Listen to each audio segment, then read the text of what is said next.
नमस्कार मंडळी, आपण आयल्याव श्रीवर्धन तालुक्यांच्या कर्लाज गावात अल्फा क्रिकेट क्लब मैदानात आता महाराष्ट्र प्रदूषण नियंत्रण मंडळाद्वारे जनसुनावणीचा आयोजन केले. दिघी पोर्ट लिमिटेडच्या विस्ताराच्या मास्टर प्लॅन प्रस्तावित विकासाबाबत. आपण देखावसाठी आयल्याव की हतं काय घडतंय आणि हयांच्या स्थानिक लोकांनी सुरुवातच देखा कशी केले.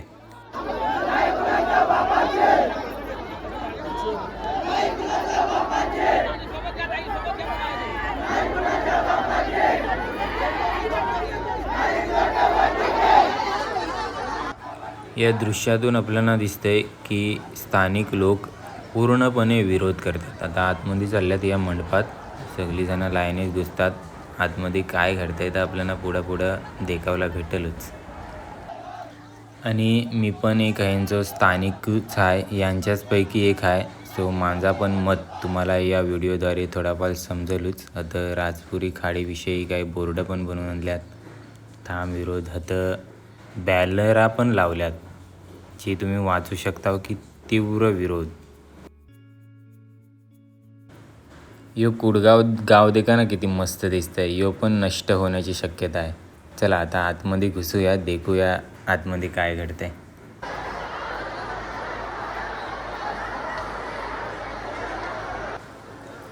हत्या जवरी लोक आल्यात ती जास्तीत जास्त कोली लोक दिसतात, ज्यांचं त्या खाडीशी संबंध आहे.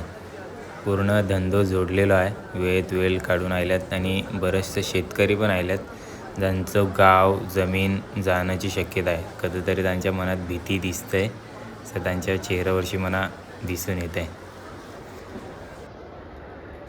थोड्याच वेळात कलेक्टर साहेब येतील, पण त्यांच्या आधी यायची सुरुवात. अपर जिल्ह्यात झेंडा लावला तिथे शिर्के साहेब म्हणून ते आहेत का, आणि जर त्यांना अधिकार तर कलेक्टर साहेबांनी दिले जर असेल तर त्यांनी मीटिंग सुरू करावी. आमचं काही अपेक्षा नाही, पण आमचा खेळ खंडोबा काय झाला तुम्ही. आणि नंतर मग वेळ झाली, अरे पाऊस पडतोय, यान परत, अरे 2 मिनिटं बोला, अर्धा मिनिट बोला, काय खेचून घ्या, हा सगळा प्रकार होणार आहे. म्हणजे फक्त जनसुनावणी दिली, हे पेपरवर दाखवायचं, पेपर रंगवायचं. ते आदित्य एंटरप्राइजने आम्ही सगळं केलंय, काही केलं नाही. सगळ्या पर्यावरणाचा ऱ्हास करून राहिलेले. आजच्या तारखात तुमची पोरं खेळतात, बाकी तुला भिकेला लागणार आहेत. आणि ह्याची दक्षता सगळ्या लोकांनी तुम्ही घेतलं पाहिजे आणि प्रकर्षाने विरोध या पहिला केला पाहिजे. आणि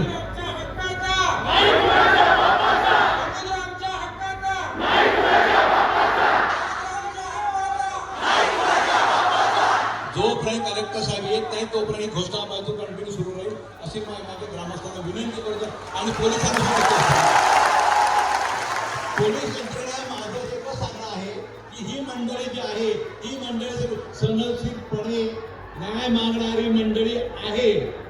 30 सप्टेंबर 2005 मध्ये लिहिले की दिघीला पाण्याचा पुरवठा करा. अरे यांना लाज वाटला पाहिजे, पाणी सुद्धा त्यांनी आम्हाला पाजलं. त्या पाण्यासाठी सुद्धा या मंडळकरला मुंबई उच्च न्यायालयामध्ये ही याचिका करावी लागली. म्हणजे याचा आता जे काय वक्तव्य व्यक्त करत होतं ते मेंदाडकर साहेब यांचं स्थानिकात दिघी गावचात. हे सांगतात की दिघी पोर्टद्वारे जेव्हा या झायला 2005 साली त्यावेळी पाणी पुरवठा केला जाईल पूर्ण गावाला. आता चौरं पण सुशिक्षित आहेत, 10वी 12वी त्यांना ट्रेनिंग दिली जाईल की तिथं कामाला घेतील.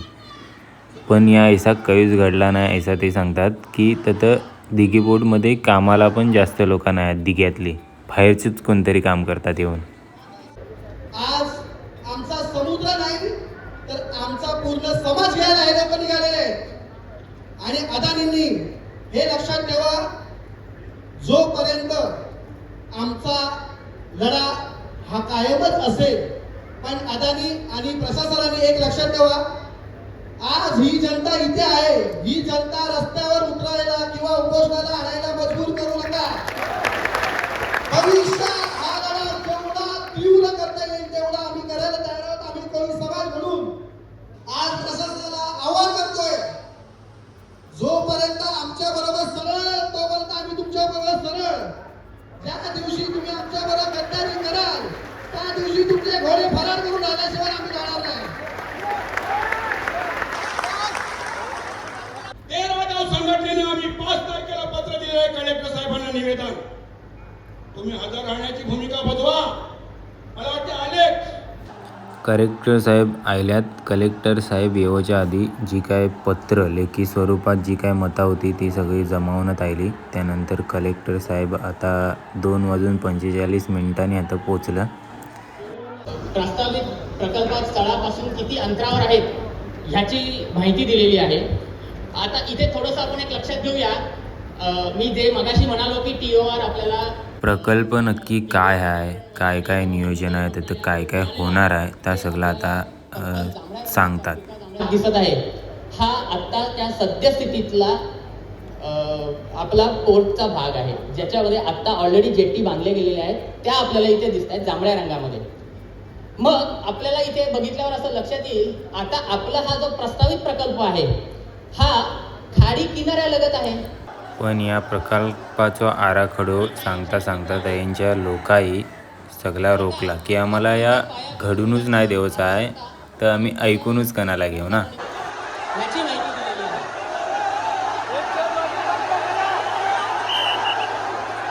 पण त्यांच्याच एका अध्यक्षाने स्थानिकांनी सगळ्यांना शांत केला आणि हा प्रकल्प ऐकून घेतला. माझ्या जनतेला फक्त प्रशासनाला आपण 10 मिनिटं दिलेली आहेत. सगळं नीट ऐकून घ्या. नंतर प्रशासनाचे कसे वाबाडे काढायचे ते आम्ही बसलेलो आहोत.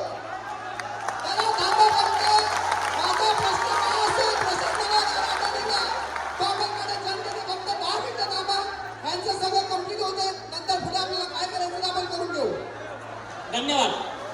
मी या प्रकल्पाचा सादरीकरण झाल्यावर त्यांच्या स्थानिकांना आपला मत व्यक्त करायची संधी दिली. माझं नाव आहे ॲडव्होकेट रामचंद्र काणू मिंदाडकर. माझं मूळचं गाव आहे मुक्काम पोस्ट दिघी, तालुका श्रीवर्धन, जिल्हा रायगड. मी यापूर्वी माझे पूर्वज मुक्काम पोस्ट बिंदोडी, तालुका म्हसळा, जिल्हा रायगड येथे आहे. माझी कृपया माझ्या चारित्र्याबद्दल, माझ्या संपूर्ण कामाबद्दल देखा जो अहवाल गुगलमध्ये आहे, कृपया आयोजकांनी ते बघावं. Not even a single case is registered and I am the first person to raise voice against earlier Dighi Port Limited. माझ्या विरुद्ध करोडो रुपये खर्च केले दिघी पोर्टने, पण हा मिंदाडकर झुकला नाही आणि आजही झुकणार नाहीये. म्हणून मी तुम्हाला सांगतोय, माझं नाव विचारलं म्हणून मला वाईट वाटलं की संपूर्ण जनता मला नावाने ओळखते. या कानू मिंदाडकरचा पोरगा आहे, वकील आहे, आणि तरी पण माझं नाव विचारलं जाते. ह्याच्या दयनीय अवस्था काय असू शकते. बरं असू दे, ते तो अज्ञानाचा भाग आहे. आता ते सादरीकरण जे केलं गेलं ते सादरीकरण नसून बाधिकरण. कोणाला कळलं त्याने तो नकाशा काय काढला तो. म्हणजे आपण त्याला म्हणत होतो एवढं मोठं करून दाखवा, पण त्यांनी फक्त पाठ करून आले होते. ठरवून ठेवलं एवढं वाचून काढायचं आहे, ते वाचून काढले. आपल्याला कळतंय नाही कळतंय याच्याशी त्यांना काही देणं घेणं नव्हतं मगाशी. की ह्याच्यात काही होणार नाही. प्रशासनाने त्याबाबत परिपत्रक काढावं की तुमची घरं, तुमचा पर्यावरण, तुम्हाला कुठेही त्रास होणार नाही असं आम्हाला प्रशासकीय पत्र द्यावं, की जेणेकरून आम्ही भविष्यात त्याचा आधार घेऊन. एक मिनिट हे 2 शब्द बोलून मी मच्छीमारांच्या वतीने माझे 2 शब्द संपवतो. तर अशा प्रकारे आपापला मत सगळं इथं मांडलंय. तुम्ही पण तुमचा मत या प्रकल्पाविषयी काय आहे तर कमेंटद्वारे नक्की कळवा.